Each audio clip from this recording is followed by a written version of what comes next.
Hi, welcome to Jyothi's kitchen. ನಾನು ಇವತ್ತು tomato chutney ಮಾಡೋದು ಹೇಳ್ಕೊಡ್ತಾ ಇದ್ದೀನಿ. ತುಂಬ 5 ನಿಮಿಷದಲ್ಲೇ ಆಗೋದು. ರೆಡಿನಾ? ಓಕೆ. ಫಸ್ಟ್ ಇದಕ್ಕೆ ನಾನು 3 to 4 ಬೆಳ್ಳುಳ್ಳಿ ತೊಗೊಂಡಿದ್ದೀನಿ, 4 ಟೊಮೊಟೊ ತೊಗೊಂಡಿದ್ದೀನಿ. ಸರಿನಾ? ಈಗ ಇದನ್ನು ನಾನು ಈಗ ಎಣ್ಣೆಯಲ್ಲಿ ಹಾಕ್ತಾ ಇದ್ದೀನಿ. ನಾನು ಎಣ್ಣೆ ಇದಕ್ಕೆ ಸ್ವಲ್ಪ ಜಾಸ್ತಿನೇ ಹಾಕಿದ್ದೀನಿ, ಬೇಗ ಆಗುತ್ತೆ, ಚೆನ್ನಾಗಿ ಟೇಸ್ಟ್ ಬರುತ್ತೆ ಅಂತ. ಕೆಲವೊಂದು ಅಡುಗೆಗಳಿಗೆ ಹಾಕಿದರೆ ಚೆನ್ನಾಗಿರುತ್ತೆ ಅಂತ ಇದಕ್ಕೆ 5 ಸ್ಪೂನ್ಸ್ ಎಣ್ಣೆ ಹಾಕಿದ್ದೀನಿ.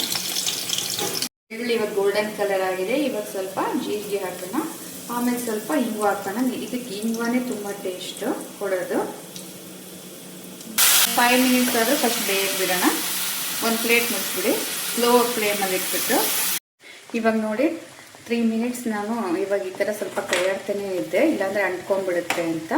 ಇವಾಗ ನೋಡಿದ್ರೆ ಎಷ್ಟು ಚೆನ್ನಾಗಿದೆ. ಇದಕ್ಕೆಲ್ಲ ಉಪ್ಪು ಖಾರ ಎಲ್ಲ ಚೆನ್ನಾಗಿ ಹತ್ತಿದೆ. ಇವಾಗ ಇದನ್ನು ನಾವು ಆ್ಯಕ್ಚುಲಿ ಫ್ರಿಜ್ಜಲ್ಲಾದರೆ 3-4 ಡೇಸೂ ಇಟ್ಕೋಬೋದು.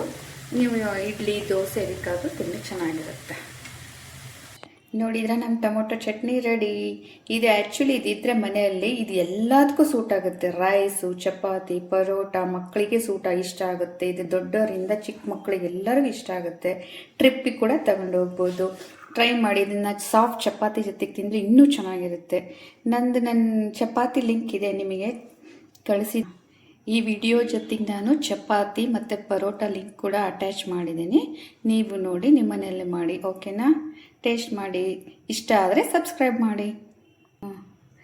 ಓಕೆ, ಟ್ರೈ ಮಾಡಿ, ಖುಷಿಯಾಗಿರಿ. ನನ್ನ ತಿಂದುಬಿಟ್ಟು ಸಂತೋಷವಾಗಿರಿ. ಮತ್ತೆ ನೆಕ್ಸ್ಟ್ ವಿಡಿಯೋದಲ್ಲಿ ಮೀಟ್ ಆಗೋಣ. ಬಾಯ್.